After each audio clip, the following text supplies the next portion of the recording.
ma panen liivakella jooksma. Ma ei tea täpselt, kui kaua seal läheb. Me ei tea ka täpselt, kui kaua meie elu kestab. Ja me ei tea täpselt, millal Jeesus Kristus tuleb tagasi, nagu me apostliku usutunnistuses ütleme. Teise osa lõpus, kui me ütleme, mida me usume Jeesuse kohta, siis on selline lause, et ma usun Jeesusesse, kes istub Jumala oma kõigiväelise isa paremal käel, sealt tema tuleb kohut mõistma elavat ja surnud üle. Ehk siis Jeesus tuleb mingi päev tagasi ja mõistab kohut surnud ja elavat üle. Kui me räägime siis surmast, siis tulen meelde seda dialoogi selle koera Snoopy ja tema omaniku Charlie Browni vahel, kus siis pessimist Charlie Brown ütleb, et üks päev Snoopy me kõik sureme. Ja siis optimist, ehk siis Snoopy, koer, vastab talle, aga kõikidel teistel päevadel me ju ei sure. Ja see on ju selles mõttes täitsa õige. Ja see, et me kirikus meenutame meie enda surma, meie elu, et see, et meie elu on ajutine, see ei tähenda, et meil on selline negatiivne fookus. Vähemalt mina ei pea seda õigeks, et meil on selles mõttes negatiivne fookus. Aga pigem realistlik fookus, et see aeg, mis meil on antud, see on siiski antud, aga see on piiritletud. Me ei tea, kui kaua see kestab. Ja kõik on Jumala käes. Tema on algus ja ots, meie ajastu algus, meie ajastu ots. Ja ma vaatan seda pigem kui hea sõnum, et meil on piiritletud aeg, tuleb siis tegutseda, teha õigeid asju, teha tähtsaid asju, kõige olulisemaid asju selle aja jooksul, mis meil on antud, sest me ei tea, kui kaua see kestab.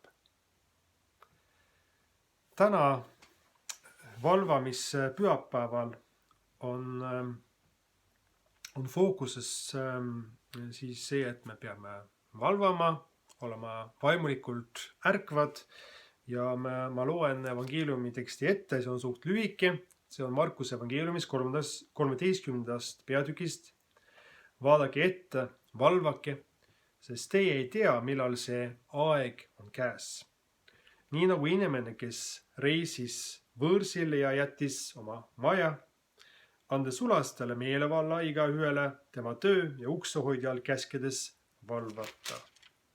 Nõnda valvake nüüd, sest ei tea, millal majaisand tuleb, kas õhtul või keskööl või kukelaulu ajal või varahommikul, et äkitselt tulles ei leiaks teid magamas. Aga mida ma ütlen teile, ütlen kõigile, valvake. See on tegelikult üks tähendamissõna, kus see majaisand on Jeesus Kristus, kes mõnes mõttes on reisil, tähendab peale surma ja ülestõusmine, et ta läks taevasse, istub Jumala kõigivälise isa paremal käel ja siin me oleme, aga õnneks enne taevasse minekut saatis Jeesus meile oma püha vaimu ja läbi püha vaimu ja usku on sa tõesti siis meie ajastul ka olemas ja meie südames. Aga siiski ta tuleb tagasi ja siis on teisel viisil jälle. Ja need sulased, millest siin on jutt, see on ju meie. Need on meie, kes peavad valvama, vaatama, et siin meie maailmas, meie kirikus on asjad korras, kui isand tuleb tagasi. Nii hästi, kui suudame. See tundub nagu väga suur ülesanne ja on, aga õnneks on püha vaim meile abiks ja õnnistuseks on meil ka Jeesuses arm ja patud andeks andmine. Ja siis on kõik võimalik.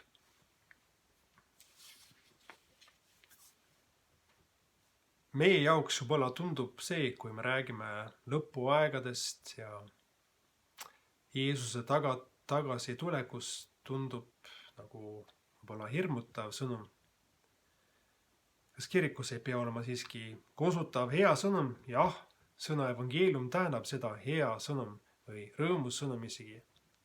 Aga ma arvan, et isegi selle sõnumiga seoses on see eelkõige hea. Nimelt, kui vaadata näiteks, kuidas oli esimese koguduse puhul ajaloos, siis nemad vaatasid seda täitsa kui hea sõnum, et Jeesus tuleb taas. Sest neil oli nii raske elu. Neid kiusati taga. Nad nägid väga palju vaeva sellepärast, et neil oli selline usk, nagu neil oli. Selles mõttes elame meie ajastul, mil on väga lihtne olla kristlane. Siin meie osa maailmas vähemalt praegu. Väga lihtne olla kristlane ja meil on ka materiaalselt suhteliselt hea olukord. Aga siis on ka see oht, et me unustame tänada Jumalat ja palvetada tema poole, pöörduda tema poole, sest meil on ju nii hea selles elus. Aga me ei pea kartma, kui me oleme tema sees, Jeesuse sees, siis me ei pea kartma, kui majaisand tuleb tagasi. Siis on see pigem rõõmupäev, nagu kiriku ajaloos alati on usutud, et see on tema laste jaoks rõõmupäev, palgapäev.